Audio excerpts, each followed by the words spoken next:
আল্লাহ শুকরিয়া আদায় করতে কোনো কিছু পারতেছি না, কোনো কিছু পারতেছি না, আমি খালি এমনি বসে রয়েছি। আর যারা জিকির করতেছে তাদেরকে ডিস্টার্ব দিতেছি না, কথা বলতেছি না, হুলস্থুল করতেছি না। আল্লাহ রাব্বুল আলামিন যারা জিকির আজকার করতেছে তাদেরকেও মাফ করে দেবে, এবং যারা বসে ছিল চুপ করে জিকির আজকারের ডিস্টার্ব দেয় নাই তাদেরকেও আল্লাহ রাব্বুল আলামিন ক্ষমা করে দেবে। এই দুইজনের জন্যই আল্লাহ রাব্বুল আলামিন কাল কিয়ামতের দিবসে জান্নাত নসিব করবেন। সুবহানাল্লাহ, এত সহজ ব্যাপার না। যার জন্য কেউ যখন কোনো ভালো কাজ করে, আমি এই ভালো কাজের জন্য বাধা যাতে না দেই, আমি সহযোগিতা যদি না করি, আমি পারতেছি না সহযোগিতা করতে, আমি চেষ্টা করবো দেখি চুপ থাকা যায় নাকি। যদি চুপও যদি থাকি তাহলে ভালো কাম করেনেওয়ালা যত নেকি পাবো, আমি আশা করতে পারি যে আল্লাহ রাব্বুল আলামিন কাল কিয়ামতের দিবসে আমাকে অতটা নেকি দান করবে।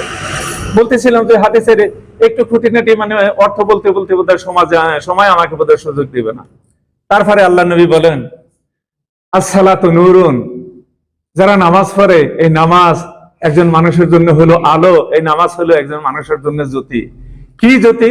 একজন মানুষ যে ওযু করে, এই ওযুর জায়গাগুলো কাল কিয়ামতের দিবসে ঝকমক ঝকমক করে জ্বলতে থাকবে যে ইনি মুসল্লি, ইনি দুনিয়ায় নামাজ পড়েছিল। ও সাদাকাত বুরহানুন, কাল কিয়ামতের দিবসে দুনিয়াতে যারা দান খয়রাত করে, এই দান খয়রাতটা কাল কিয়ামতের দিবসে তার জন্য নাজাতের জন্য দলিল হয়ে দাঁড়াবে। একজন মানুষ যতক্ষণ পর্যন্ত আল্লাহ রাব্বুল আলামিন তাকে তৌফিক দান করেছেন, দান করার মতো সুযোগ দান করেছেন, সে যদি কৃপণতা যদি না করে, তাহলে আল্লাহ রাব্বুল আলামিন বলেছেন যে ওই মানুষটার জন্য সকল ব্যাপার আমি দুনিয়াতে সহজ করে দিয়ে দেব। সুবহানাল্লাহ।